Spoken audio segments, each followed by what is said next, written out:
Good morning. কেমন আছো তোমরা সবাই? আশা করি ভালো আছো। এইদিকে সকাল থেকে আমার মনটা এক আনন্দে ভরে গেল, কারণ দেখো গাছে অনেকগুলো ফুল ফুটেছে। এইদিকে গোলাপ যেমন ফুটেছে, এইদিকে দোপাটি ফুলগুলো অনেকটাই ফুটেছে, অনেকটাই সুন্দর লাগছে। আর ফুলের কালারগুলো দুটোই সমান লাগছে, দেখো লাল টুকটুকে। আর একটু বেলা হলেই আঙ্কেল আন্টিরা তুলে নিয়ে যায় বলে ভালো লাগে না, তাই সকাল সকাল তোমাদের দেখিয়ে দিলাম। আর আমার ভিডিওর প্রথমেই আমার নতুন বন্ধু পুরনো বন্ধু সবাইকে অসংখ্য ধন্যবাদ জানাই আমাকে এতটা ভালোবাসা দেওয়ার জন্য। আর যে যেখান থেকে ভিডিওটা এখন দেখছেন, প্লিজ পুরো ভিডিওটা দেখতে থাকুন, আশা করি ভালো লাগবে। এইদিকে সকালের ভিডিও করার পর আমি নিচে গেলাম আন্টির কাছে, কারণ আন্টির কাছে একটুখানি মাছ রাখা ছিল। তো যাই, চলো আন্টির কাছে নিয়ে আসি। তো এখন আমি আঙ্কেলকে জিজ্ঞাসা করে নিলাম আন্টি কোথায়, বললো যে রুমেই আছে। তো আমি এখন আন্টির কাছে চলে আসলাম। তো আন্টির কাছে একটুখানি তামিল ভাষা তোমরা শোনো বলছে।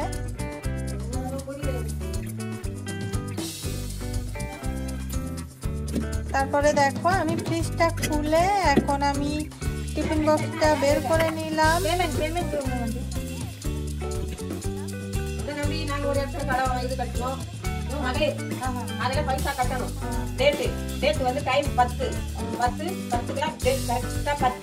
তো তামিল ভাষা সবটুকু বোঝা যায় না, কিছু কিছু বুঝতে পারি আর একটু বলতেও পারি, মানে সবটাই যে বলতে পারি সেরকম নয়। আর এখানে থাকতে বলতে একা একা থেকে তো অনেকটাই বোরিং ফিল হয়, কারণ এদের ভাষা অন্যরকম আর জায়গাটাও অন্যরকম। অন্যরকম বলতে জায়গাটা সুন্দর, মানে ভাষা আর খাওয়ার দিক দিয়ে আমাদের একটু সমস্যা হয়। তারপরে মাছটা নিয়ে আমি ছাদে চলে আসছি, দেখো। আর ওইদিকে স্কুলেও সব ছাত্রছাত্রীরা চলে এসছে, আর এইদিকে আমিও চলে আসলাম রুমে। আর সকালবেলায় একটুখানি আমি পাস্তা তৈরি করছিলাম, তো ওটা আমি ঢেকে রেখে আন্টির কাছে গেছিলাম মাছটা আনার জন্য, কারণ মাছটা তো ফ্রিজে রাখালো, মানে একটু আগে থেকে না আনলে বরফটা ছাড়বে না। আর এইদিকে দেখো আমি পাস্তাটা নিয়ে নিলাম, তো এখন খেয়ে নিচ্ছি তোমাদের দেখানোর কারণ। এটা আমি ওই দুধ কাজু কিশমিশ দিয়ে পাস্তাটা তৈরি করলাম আগের দিনের মতো, আর এখন খাওয়া হচ্ছে আমার। তো খেয়ে নিই, চলো। খাওয়ার পরে কি রান্না করি তোমাদের আমি দেখাবো। আর কিছুটা সময় ভিডিও করতেও কষ্ট হয়, আবার এইদিকে ভিডিওটা করলে একটু সব কাজের ফাঁকে একটু মনটা ঠিক হয়। এখন দেখো মাছটা পুরো জমে গেছে, তার জন্য আমি জল দিয়ে রাখছি। জল দিয়ে রাখলে তাড়াতাড়ি ছেড়ে যাবে, তার জন্য জলটা দেওয়া থাকে এখন।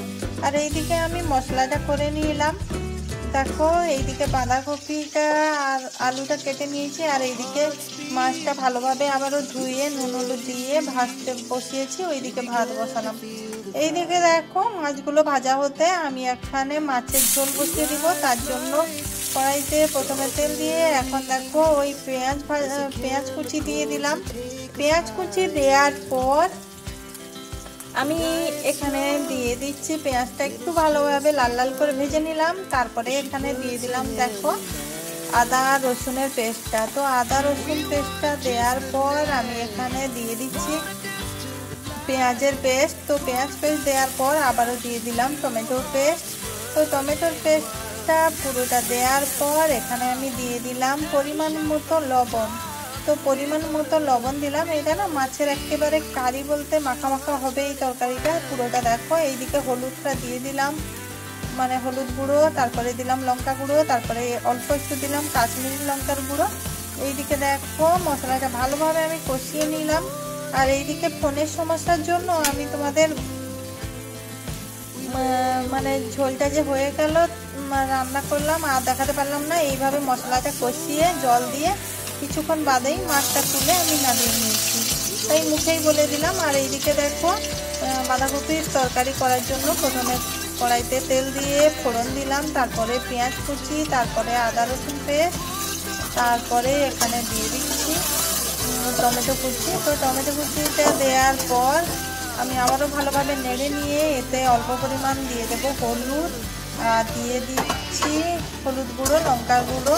তো ফোনের সমস্যার কারণে আর দেখালাম না। তো হলুদ গুঁড়ো, লঙ্কা গুঁড়ো দেওয়ার পর ওই কপি যে কুচনো ছিল আর আলু ছিল ওগুলো ভালোভাবে কষিয়ে জল দিয়ে রান্না করলাম। এদিকে রান্নার শেষে বাসনগুলো ধুয়ে আমি চান শেষ করে ঠাকুরে ফুল দিয়ে দিলাম। তো ঠাকুরে ফুল দেওয়ার পর এইদিকে তোমাদের দেখিয়ে দিচ্ছি, দেখো আমার রান্নাটা হয়ে গেল। এইদিকে হয়ে গেছে কপির তরকারিটা আর ওইদিকে হয়ে গেছে মাছের ঝোল। তারপরে দুপুরে খাওয়া দাওয়া করে একটুখানি ঘুমিয়ে পড়ছিলাম। ঘুম থেকে উঠেই দেখি না সূর্যি মামা অস্তের মুখে। এদিকে আমার জামা কাপড়গুলোও তোলা হয়নি। তো জামা কাপড়গুলো তুলে নিয়েই আমরা একটু বেরোলাম বাজারে। তো দেখো এখন বাজারের দিকে যাচ্ছি। আর এইদিকে জানো তো গরুগুলো সারাদিন সারা রাতই ছাড়া থাকে। এগুলো কার গরু কি গরু বুঝতেই পারবে না। রাস্তাতে এরকম সব সময় গরুগুলো ঘোরে। এখন পৌঁছে গেলাম মার্কেটে। মার্কেটে দেখো এই যে বিল্ডিংগুলো, এখানে অনুষ্ঠান হচ্ছে। আর এখানে যখনই অনুষ্ঠান হয় খুব ভালোভাবে ধুমধাম করেই অনুষ্ঠান হয়। দেখছো কতগুলো লাইট দিয়েছে। আর একটু আগেই অনেক ছিল, সেটা তোমাদের দেখানো হলো না। দেখছো গেট করেছে দুইদিকে, অনেকটাই ভালো লাগছে। তারপর বাজারে অনেক কিছু বাজার করলাম, সেটা দেখানো হয়নি। তারপরে চলে আসলাম রুমে, রেমোকে দেখিয়ে দিলাম একটু। দেখো বাজার থেকে আসলেই ও ভাবে কিছু এনেছি। এইদিকে দেখো আমি এখন ছাদে চলে আসছি। তো ছাদে এসে তোমাদের দেখে নিয়ে নিয়েছি। দেখো সর্ষের তেল, সার্ফের প্যাকেট, সাদা তেল, বেসন, বাদাম ভাজা, আমুল দুধের প্যাকেট, মুড়ি। আর ওইদিকে সবজি দোকান থেকে নিলাম শসা, পেঁয়াজ, মটরশুঁটি, লেবু আর সজনে ডাঁটা। তো ওগুলো তোমাদের দেখিয়ে দেওয়ার পর এইদিকে আমি ভাত বসাতে আসলাম রাতের জন্য। নিজের ঘর ছেড়ে বাইরে থাকাটা যে কতটা কষ্টের সেটা যারা বাইরে থাকে তারাই বোঝে একমাত্র। আর এই এত কাজের মধ্যে দিয়ে আর একা থেকে থেকে অনেকটাই বোরিং লাগে। আর এর মধ্যেই কাজের মধ্যে দিয়ে আর তোমাদের সঙ্গে কিছু কথা শেয়ার করার মধ্যে দিয়েই আমি মনটা একটু ভালো রাখি। নিজেকে ভালো রাখার জন্য একটুখানি আনন্দ খুঁজে নিই এর মধ্যে দিয়েই।